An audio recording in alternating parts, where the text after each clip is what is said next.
Welcome to Rashmi's रसोई। आपण तांदळाची भाकरी तर नेहमीच बनवत असतो, पण आज मी तुम्हाला आगळी वेगळी अशी उरलेल्या शिळ्या भाताची भाकरी कशी बनवायची ही रेसिपी दाखवणार आहे। त्यासाठी तुम्ही हा व्हिडिओ शेवटपर्यंत बघा आणि माझ्या चॅनलला लाईक, शेअर अँड सबस्क्राइब करा।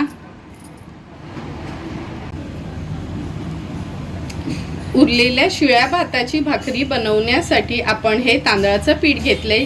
हे पटणीच्या तांदळाची पिठी आहे। नंतर उरलेला हा भात पाणी यूज करणार आहोत। आता चला भाकरी बनवायला सुरुवात करूया। गॅसवर मी एक पातेलं ठेवले, यात पाणी घेते। जेवढं पीठ आहे तेवढंच पाणी घेतले। गॅसची फ्लेम हाय ठेवते आणि ह्याला छानशी एक उकळी काढून घेणार आहोत। हे बघा, पाण्याला छान उकळी आली। आता हा आपला जो भात उरलेला होता तो ह्या पाण्यात घालून घेऊया आणि भात ॲड केला की त्याला पण एक छानशी उकळी काढून घ्यायची आहे। तुम्हाला आवडत असेल तर तुम्ही भाकरीमध्ये मीठ घालू शकता। मी नॉर्मली मीठ यूज नाही करत भाकरीमध्ये। हे बघा, भात ॲड केल्यानंतर ह्याला छान उकळी आली। आता आपण पीठ ॲड करून घेऊया। मी मगाशी सांगितलेल्या प्रमाणात जेवढं पाणी होतं तेवढंच आपण तांदळाचं पीठ घेतलंय आणि भात अंदाजाने आपलं पिठाच्या अर्ध माप होतं। आता व्यवस्थित ह्याची उकड काढून घ्यायची आपल्याला।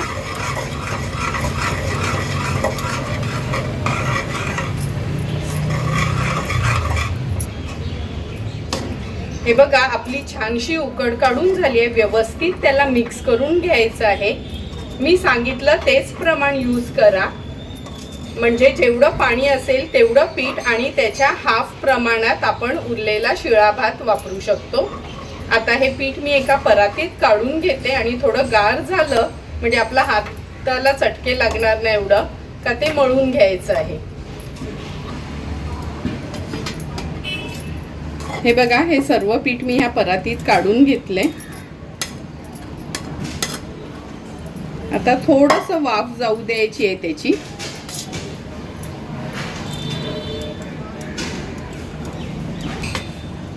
हे बघा, पिठाची वाफ थोडी कमी झाली आणि लक्षात ठेवा, तांदळाचं पीठ मळताना म्हणजे किंवा कोणती उकड काढल्यावर ते पीठ मळताना जास्त गार होऊ द्यायचं नाही। थोडं आपल्या हाताला सहन होईल एवढं गरम असतानाच हे पीठ मळून घ्यायचे। आता व्यवस्थित पाण्याचा हात थोडा थोडा घेऊन ह्याचा गोळा बनवून घेणार आहोत।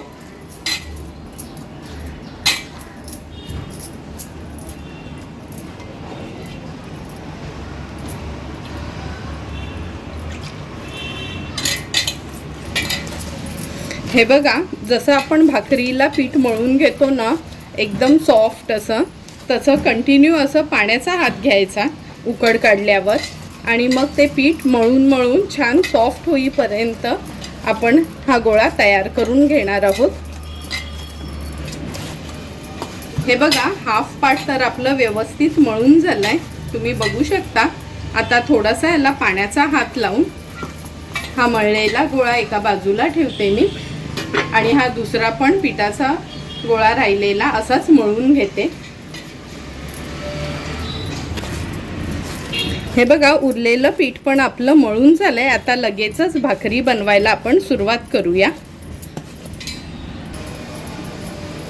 हे बघा, आपल्याला हवंय लहान मोठी तेवढं आपण भाकरीसाठी थोडं पीठ काढून घेऊया आणि पुन्हा भाकरी करायच्या आधी लक्षात ठेवा, पीठ व्यवस्थित मळून मळून घ्यायचं आहे, नंतरच त्याचा गोळा बनवून घ्यायचा आहे। हे बघा, पीठ व्यवस्थित मी मळून घेतले आणि असा ह्याचा हा गोळा बनवून घेते। आता उकडीची भाकरी पाण्यावर करताना तुम्हाला माहितीच आहे, सतत आपल्याला पाण्याचा हात घ्यावा लागतो।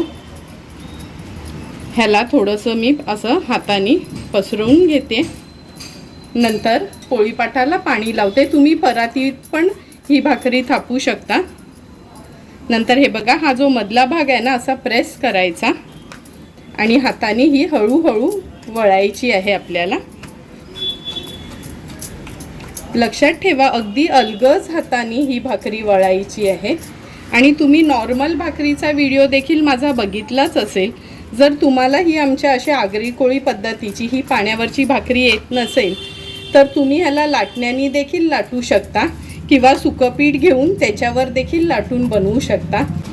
अशाच पद्धतीने हळूहळू करून ही पूर्ण भाकरी मी वळून घेते। आता हे बघा, साईडनी जर तुम्हाला असं हे कट वाटलं ना तर असं हे बोटं फिरवून घ्यायचे आणि हे बघा हात असा फिरवून घ्यायचा आहे, म्हणजे व्यवस्थित ती गोल आकाराची बनते। आता ही भाकरी जवळपास आपली वळून झाली। आता त्याला आणखीन पातळ करायसाठी ही अशी बोटं फिरवतो आम्ही, म्हणजे ती आपल्याला हवी तेवढी पातळ होते। अगदी अलगद हातानेच ही बोटं आपण फिरवून घ्यायची आहे। तुम्हाला जमत नसेल तर हळूहळू लहानपासून मोठ्यापर्यंत तुम्ही असं बनवत गेलात तर तुम्हाला पण ही भाकरी बनवता येईल, म्हणजे पाण्यावर वळता येईल व्यवस्थित। अशी सर्व बाजूनी ही बोटं फिरवून ही भाकरी आपण पातळ करून घेणार आहोत। ही बघा, आपली भाकरी आता तयार झाली। ही आता तव्यावर घालूया।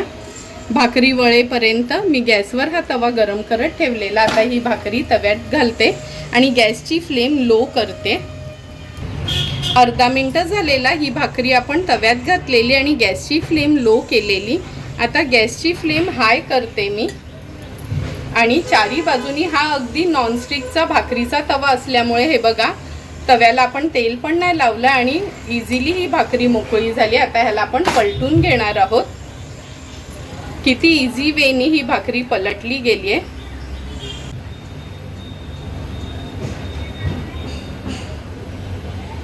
हे बघा, भाकरी पलटवून 1 मिनिट झालाय। व्यवस्थित ही दाबून दाबून घ्यायची, म्हणजे याचे काठ असं पण उकड काढलेली आहे, त्यामुळे ही झटपटच शिजली जाते। आता आपण ह्याला पलटवून घेणार आहोत। पलटवल्यावर पण अशी दाबून घ्यायची आहे।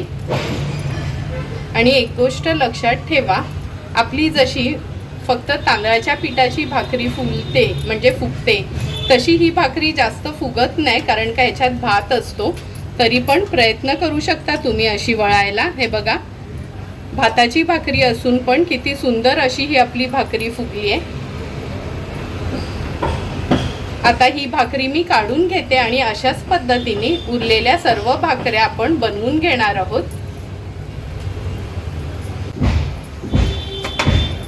सुंदर अशी तयार झालेली ही आपली भाताची भाकरी तुम्ही बघू शकता, किती छान दिसते। अशाच पद्धतीने उरलेल्या सर्व भाकऱ्या मी तयार करून घेते। एक एक करून सर्व भाकऱ्या आपल्या बनवून झाल्यात। आता ह्या तयार झालेल्या भाकऱ्या आपण सर्विंग प्लेटमध्ये सर्व करून घेणार आहोत। तुम्ही बघू शकता, सुंदर अशी तयार झालेली ही भाताची भाकरी आपण ह्या सर्विंग प्लेटमध्ये सर्व करून घेतो। ही भाकरी तुम्ही मच्छी भाजी किंवा पिठल्यासोबत कशासोबत देखील खाऊ शकता। तुम्हाला पण जर मी बनवलेली ही तांदळाच्या भाताची भाकरी आवडली असेल तर तुम्ही पण नक्की माझ्या पद्धतीने एकदा तरी ही भाकरी ट्राय करा आणि मला कमेंट करून सांगा की तुम्ही बनवलेली ही भाकरी कशी झाली आहे ती। तुम्हाला जर मी बनवलेला हा व्हिडिओ आवडला असेल तर नक्की माझ्या चॅनलला तुम्ही लाईक शेअर अँड सबस्क्राईब करा। Thank you for watching my video.